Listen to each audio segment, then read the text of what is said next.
China March Madness is about to take place in New York City. The men's Big East tournament tips off Wednesday, and at the same time, Creighton students are also competing. The scoring has nothing to do with baskets. It's all about the merits of their research.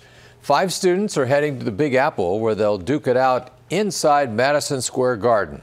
One of the students tells us how excited she is to present research she's been working on since last summer.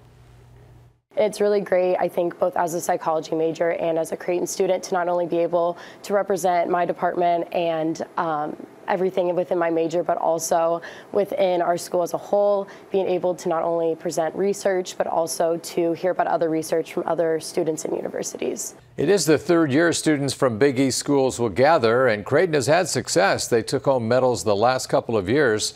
After they present the research, they will watch the Big East Tournament championship game Saturday night. They're hoping the Blue Jays will be in that game.